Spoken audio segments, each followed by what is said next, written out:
같이 한번 기도하시겠습니다. 예수님께서 나의 힘이 되어 주십니다. 이 세상을 살아갈 힘, 나의 삶에 있는 아픔 속에서도 우리 주님의 능력을 경험할 힘, 하나님의 은혜가 저의 삶에 함께 한다는 것을 느끼고 그 하나님 때문에 행복할 수 있는 힘, 주님 우리에게 주시는 그 하나님의 힘이 얼마나 크고 얼마나 아름다운지요. 하나님여 예수를 나의 힘으로 삼고 하나님 오늘 하루 살아갈 때 내가 의지하고 따라갈 이가 나의 삶에 있는 모든 환난 속에서도 두려움 속에서도 의심 속에서도 불안 속에서도 내가 의지하고 따라갈 이가 내 주님이십니다. 고백하며 걸어갈 줄 아는 하나님의 사람 되도록 주여 도와주옵소서. 모든 말씀 우리 주님 예수님 이름으로 기도드립니다. 아멘. 하나님께서 우리에게 주시는 말씀 함께 읽습니다. 열왕기상 12장 21절부터 33절까지의 말씀입니다. 열왕기상 12장 21절부터 33절까지의 말씀입니다.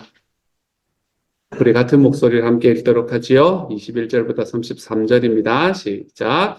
르호보암이 예루살렘에 이르러 유다 온 족속과 베냐민 지파를 모으니 택한 용사가 18만 명이라 이스라엘 족속과 싸워 나라를 회복하여 솔로몬의 아들 르호보암에게 돌리려 하더니 하나님의 말씀이 하나님의 사람 스마야에게 임하여 이르시되 솔로몬의 아들 유다 왕 르호보암과 유다와 베냐민 온 족속과 또 그 남은 백성에게 말하여 이르기를 여호와의 말씀이 너희는 올라가지 말라 너희 형제 이스라엘 자손과 싸우지 말고 각기 집으로 돌아가라 이 일이 나로 말미암아 난 것이라 하셨다 하라 하신지라 그들이 여호와의 말씀을 듣고 그 말씀을 따라 돌아갔더라.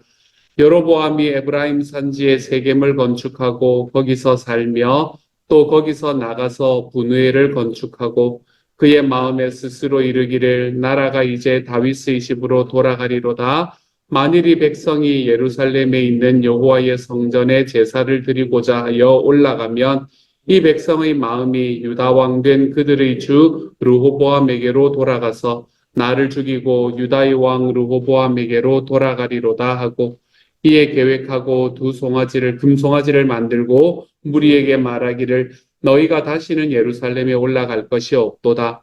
이스라엘아 이는 너희를 애굽 땅에서 인도하여 올린 너희의 신들이라 하고 하나는 베델에 두고 하나는 단에 둔지라. 이 일이 죄가 되었으니 이는 백성들이 단까지 가서 그 하나에게 경배함이었더라. 그가 또 산당을 짓고 레위 자손 아닌 보통 백성으로 제사장을 삼고 여덟째 달 곧 그 달 15째 날로 절기를 정하여 유다의 절기와 비슷하게 하고 제단에 올라가되 베델에서 그와 같이 행하여 그가 만든 송아지에게 제사를 드렸으며 그가 지은 산당의 제사장을 베델에서 세웠더라. 그가 자기 마음대로 정한 달 곧 여덟째 달 15째 날로 이스라엘 자손을 위하여 절기로 정하고 베델에 쌓은 제단에 올라가서 분향하였더라. 아멘. 아멘. 예루살렘에서 자기의 원로들의 이야기를 듣지 않고 이제 자기와 함께 자랐던 사람의 이야기를 들으면서도 세겜에서였죠. 세겜에서 우리가 이 공사를 하는데 우리 그걸 좀 짐을 좀 덜어 주십시오라고 이야기하던 사람들에게 그렇게 할 수 없다라고 이야기를 하고는 그러고는 그거를 이제 그걸 전체를 그 건축 전체를 감당할 사람을 이제 파송을 하고 그리고 그 사람 죽고 그리고 큰일 났다 싶어서 이제 몸만 빠져나와 가지고 예루살렘으로 황급히 돌아온 이 르호보암은 너무나 당연하게 유다와 베냐민 지파에서 군대를 일으킵니다. 너무 당연한 이야기예요. 그렇죠? 이 군대를 안 일으키면 안 되는 거예요. 그의 입장에서는 지금 북쪽 지파의 행위는 반역이었기 때문에 그렇습니다. 나라에 반역했던 사람들을 어떻게 그냥 두고 있겠다는 말입니다. 유다 지파 하나만 주어졌다라고 말씀은 이야기했는데 여기는 베냐민 지파가 함께 들어와 있는 것을 보게 됩니다. 아마도 그들의 지역이 유다 지파와 붙어 있었기 때문에 그랬을 거고 그리고 또 베냐민과 베냐민 지파가 유다 지파의 사실은 유다 지파의 영역 안쪽에 들어와 있기도 했었거든요. 그렇기 때문에 아마 유다 지파와 함께하지 않았는가라는 생각을 해보게 됩니다. 근데 이처럼 유다와 베냐민 지파를 모아가지고 전쟁을 하러 나아가는데 그게 너무나 당연한 일이었는데 이 스마야라는 선지자에게 하나님의 말씀이 임하게 됩니다. 그리고는 그 사람이 뭐라고 이야기하냐면 이 모든 것이 하나님의 뜻이다. 이렇게 이야기를 하는 거예요. 로보하면 발작 뛸 일입니다. 이 모든 것은 하나님의 일이다. 하나님의 뜻이다. 라고 이야기합니다.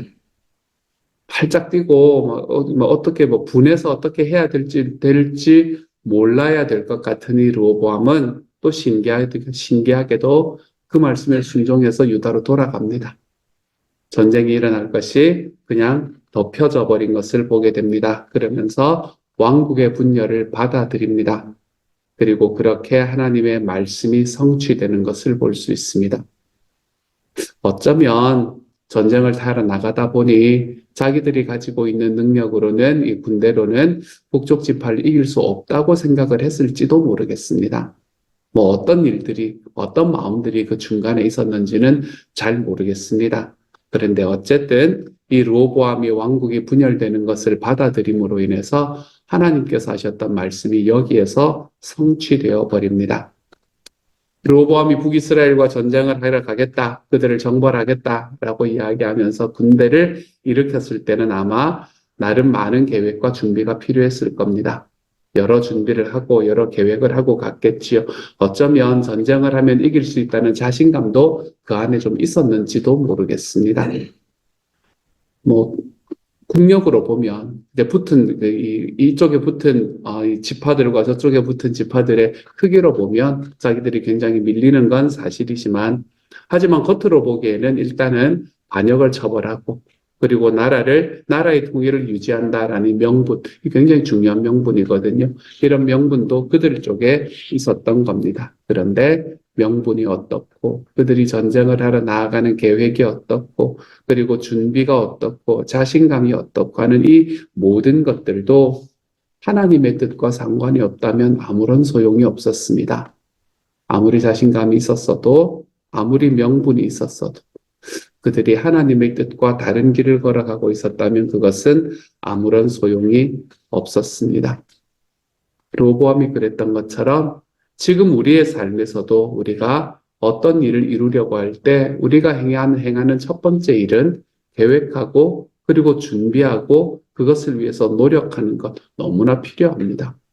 그런데 그것보다 더 중요한 데 어쩌면 우리가 어떤 일을 이루려고 할 때 가장 중요한 것 중에 하나는 내가 이루려고 하는 이 일이 하나님의 뜻 가운데에 있는가? 이것이 정말 중요합니다. 내가 이루려고 하는 일이 하나님의 뜻 가운데 있는가? 만약에 그 일이 하나님의 뜻 가운데 있다면 좀 준비가 덜 된다고 하더라도 그 일은 이루어집니다. 그런데 그 일이 하나님의 뜻 안에 있지 않다고 한다면 아무리 많은 준비를 하고 아무리 많은 수고를 해도 그것들이 헛것이 될 때가 있다는 것이지요. 그러므로 우리는 우리의 삶을 살아가며 어떤 일을 이루려고 할 때에 무엇보다 하나님의 뜻이 어디에 있는가라는 것을 분별하기 위해 노력해야 됩니다. 그러면 어떻게 하나님의 뜻을 분별할 수 있을까? 이 질문이 나오잖아요. 그치? 아니, 르호보암 시대 때야, 구약의 시대 때야 선지자가 있었고, 르호보암의 시대 때도 이 스마야라는 선지자가 있었기 때문에 그를 통해서 하나님의 뜻이 무엇이다 라는 것이 계시되기도 했었습니다. 그런데 지금 우리들에게는 이게 하나님의 뜻입니다 라고 이야기하는 선지자가 남아있지를 않습니다. 누가 내 옆에 와서 그런 이야기를 해주면 좋겠다 라고 생각을 하시는 분들도 계시지만 어쨌든 우리 옆에는 그런 사람들이 없습니다. 하나님의 말씀을 전해주는 선지자가 없어진 대신에 우리에게는 하나님의 말씀 그 자체가 있습니다. 누군가가 이것이 하나님의 말씀입니다 라고 이야기해주는 그 직분이 없어진 대신에 우리에게는 하나님의 말씀 자체가 주어져 있습니다. 또한 우리의 삶에는 믿음의 지체들이 주어져 있지요. 하나님 앞에 나를 사랑하고 나를 위해서 기도해주는 나의 믿음의 지체들, 무엇보다도 성령 하나님께서 우리와 함께 계셔 주십니다. 하나님의 뜻을 아는 것, 이것은 어떤 신비한 기술이 아닙니다.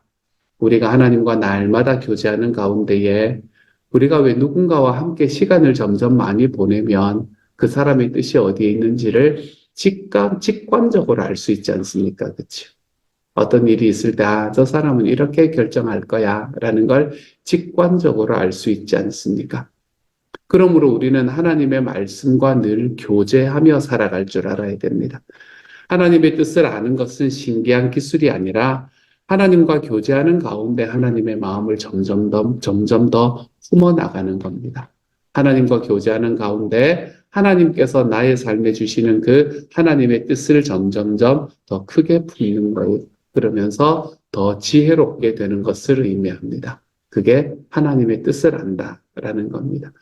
그러므로 하나님의 뜻을 알려면, 하나님의 뜻을 잘 분별하려면 하나님의 말씀을 늘 가까이 하고 살아갈 줄 알아야 되겠습니다. 하나님의 뜻이 무엇인지를 잘 분별하려면 우리의 형제들을 통해서 하나님의 말씀이 오니까 우리의 믿음의 지체들과 늘 가까이 살아가는 삶을 선택하고 걸어가야 되겠습니다.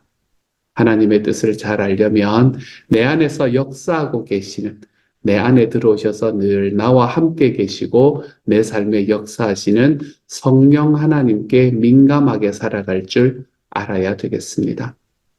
성령 하나님께 민감하게 살아간다는 것은 부담과 찜찜함을 그냥 넘기지 않는다는 걸 의미합니다. 부담이 오고 찜찜함이 올 때, 이게 성령님의 말씀이구나 라는 것을 알고 내가 그것을 함부로 버려내는 게 아니라 내가 거기에 순종해보며 살아간다는 것을 의미합니다. 그래도 우리는 늘 어느 순간에도 확실하게 이게 하나님의 뜻이다 라는 것을 딱 알 수는 없을지도 모릅니다. 하지만 우리가 우리 주님의 말씀을 가까이 하고 우리의 형제들과 지체들과의 관계를 더 아름답게 세워가고 그리고 성령 하나님, 내 안에 살아서 역사하시는 성령 하나님께 더 순종하게 되면 우리는 점점 더 하나님의 뜻이 무엇인지를 알게 되는 곳으로 자라갈 수는 있게 될 겁니다. 사랑하는 여러분, 이렇게 주님 안에서 좀 자라가 볼 수 있는, 하나님의 뜻을 온전히 분별하는 길로 자라가 볼 수 있는 하나님의 사람들이 다 되어 가시기를 우리 주님의 이름으로 축복합니다. 이처럼 하나님의 뜻이 르호보암에게서 일어나서 남북 간의 전쟁을 막았습니다. 남북 간의 전쟁을 막고 났더니 이제는 누구 눈치를 볼 것도 없으니까 이 여로보암이라는 사람이 북이스라엘을 완전하게 통치하게 됩니다. 그리고 북이스라엘의 일대 왕이 되었지요. 이제 르호보암의 그늘에서 벗어났습니다. 자기 위에 자기를 다스리는 왕이 없어졌고 자기가 왕이 될 수 있는 길로 걸어가게 되었지요. 왕이 되었던 여로보암이 했던 첫 번째 일은 수도를 세겜으로 정한 일이었습니다. 당연한 일이겠죠, 그렇죠? 자기가 거기에서 일단은 왕으로 뽑힘을 받았기 때문에 수도를 세겜으로 정한 일이 가장 먼저 한 일이었습니다. 자기가 왕으로 뽑혔을 뿐만이 아니라 세겜이라는 곳은 전통적으로도 이스라엘에게 대단히 중요한 곳이었습니다. 우리가 여러분 성경을 읽는데 이 지명을 딱 읽는데 이름이 귀에 익다 그러면 굉장히 중요한 곳이라는 말입니다. 세겜이라는 곳은 전통적으로도 대단히 중요한 곳이었습니다. 그래서 그곳을 수도로 정합니다. 그리고 군사적인 요충지였던 브누엘이라는 곳도 보수합니다. 이제는 전쟁을 준비를 해야 되기 때문에 그랬을 거예요. 그렇죠? 일단 첫 번째 남유다 어떻게 마음이 변할지 모르잖아요. 그래서 남유다와의 전쟁을 준비해야 됐기 때문에 군사적인 요충지였던 브누엘이라는 곳도 보수합니다. 솔로몬처럼 여러 곳을 건축하면서 나라의 기틀을 만듭니다.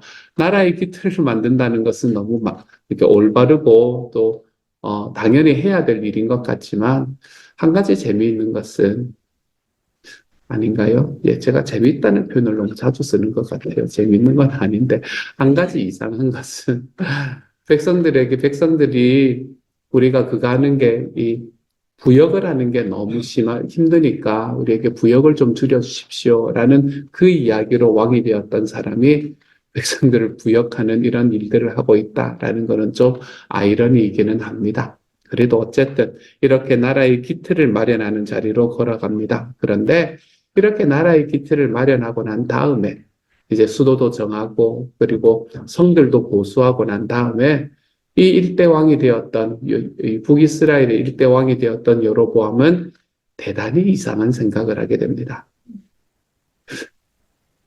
어떻게 보면 이해가 될 만도 한데, 근데 어쨌든 너무나 이상한 생각을 하게 됩니다. 그 생각이 뭔가 하면 북이스라엘의 백성들이 예루살렘의 성전에 가서 제사를 드리면 그들이 다시 르호보암에게로 돌아갈 거다. 이런 생각을 합니다. 그러니까 예루살렘은 남유다에 있잖아요. 그렇죠? 남유다에 있는 예루살렘의 성전에 가서 1년에 3번씩 그곳에 가서 제사를 드려야 되고 하나님께 자기의 얼굴을 보여야 되는 것이 이제 하나님의 율법이기 때문에 백성들이 그쪽으로 가는 건 막을 수 없단 말이에요. 제사를 드리는 걸 막을 수 없단 말이에요. 근데 그곳으로 가면 르호보암에게 사람들이 그냥 남아 있어 버리는 건 아닐까? 다시 안 돌아오는 건 아닐까? 이런 두려움에 사로잡히게 된 겁니다. 대단히 이상한 일인 것 같습니다. 선지자 아이야로부터 하나님의 계획을 들었거든요. 하나님께서 그를 이스라엘의 북이스라엘의 왕으로 세우시겠다라는 하나님의 말씀을 들었고 또한 그 약속이 성취되는 것을 봤습니다. 자기 눈으로 봤는데도 이런 생각을 하게 되는 거예요. 더구나 하나님께서는 여로보암에게 네가 내 율법을 순종하고 그리고 나를 잘 따르면 내가 너에게 견고한 집을 세워주마라고 약속까지도 하셨는데 여로보암은 정말 좀 이상한 생각을 하게 됩니다. 자신이 없었나 봐요. 그렇죠? 사실은 쿠데타로 일어난 일이기 때문에 좀 자신이 없었다는 생각이 들기도 합니다. 어쨌든 북이스라엘은 첫걸음부터 잘못 내딛기 시작합니다. 여로보암은 이런 불안함들, 자기 안에 있는 이 불안함들을 해소하기 위해서 더 큰 죄를 범하게 됩니다.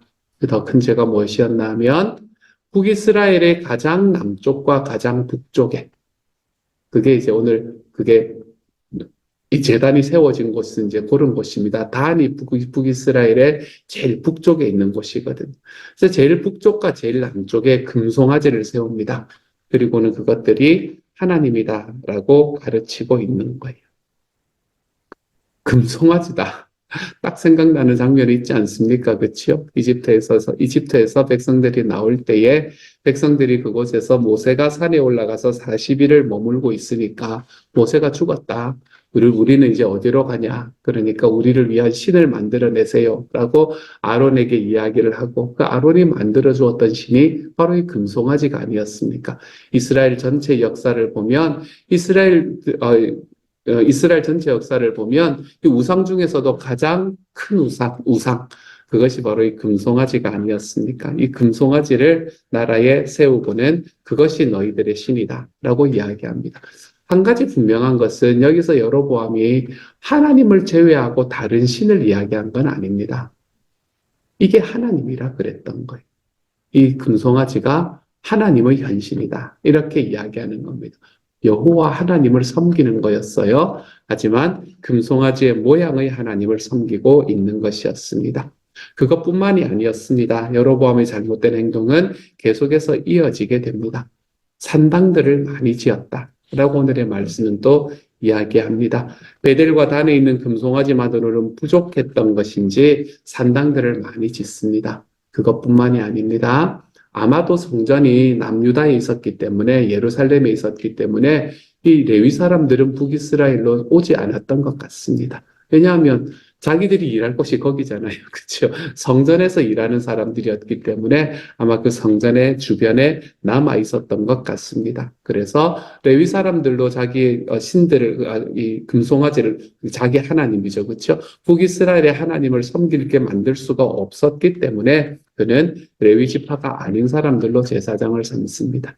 아무나 평민이 모든 사람들을 제사장으로 삼습니다. 그리고 유다와 비슷하게 유다의 절기와 비슷하게 자기의 마음대로 저는 이 말씀이 마음에 참 많이 들었는데 자기의 마음대로 절기를 만듭니다. 그리고 자기가 직접 베델에서 금송아지에게 분향합니다.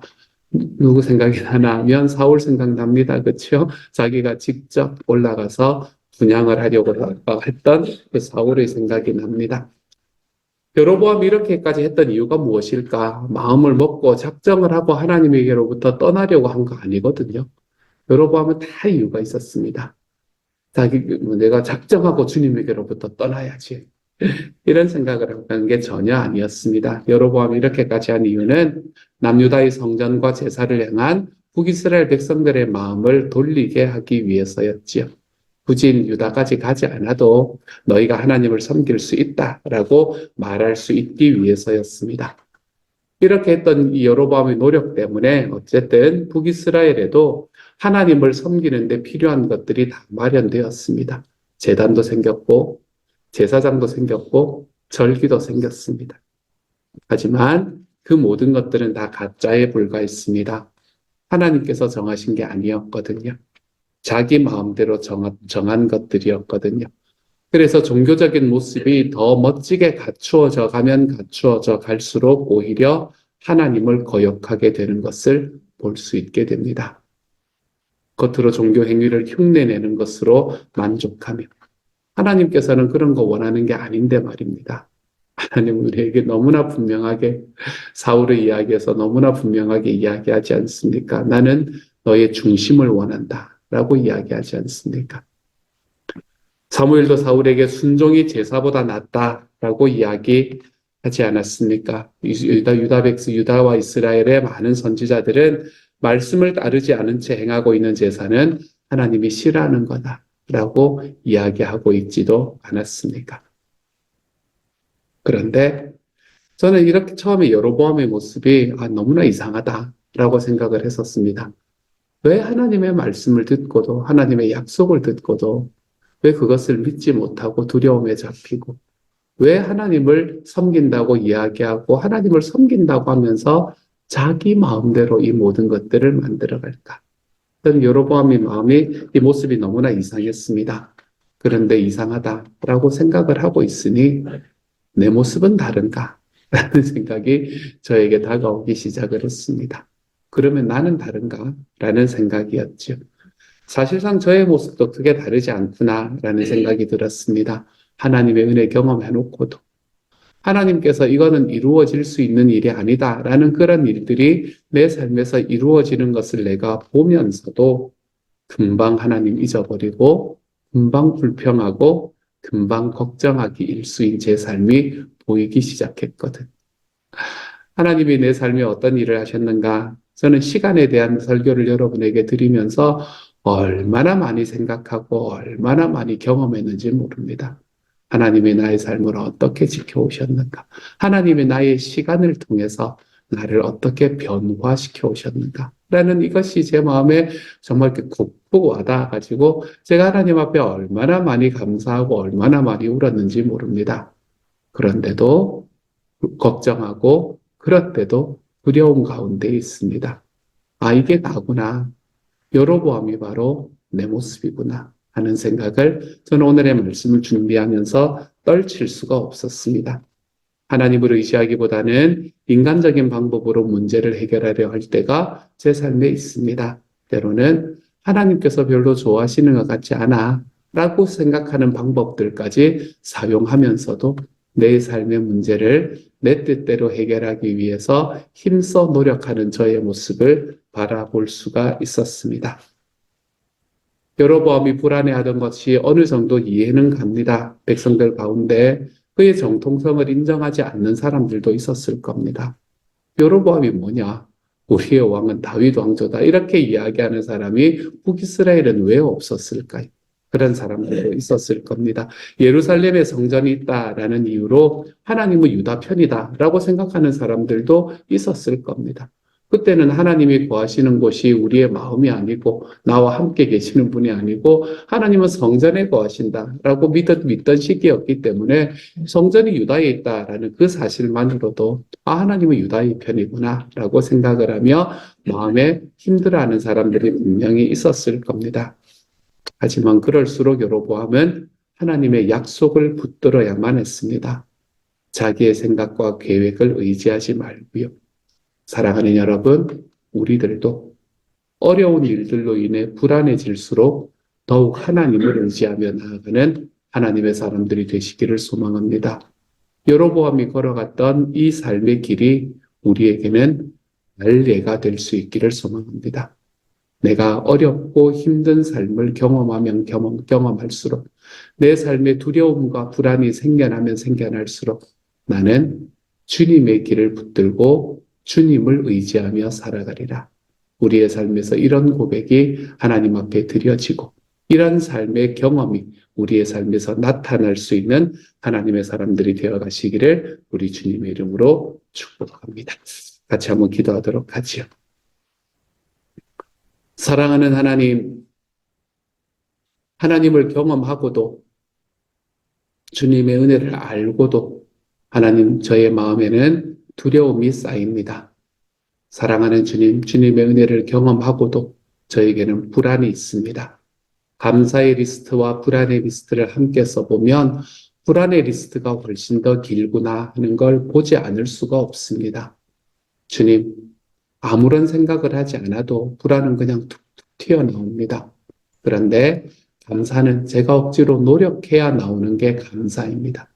사랑하는 주님, 그런 저를 불쌍히 여겨주셔서 하나님 제 삶에 있는 어떤 상황 속에서도 내 주님을 의지하며 걸어가 볼 줄 아는 하나님의 사람이 되게 하여 주옵소서.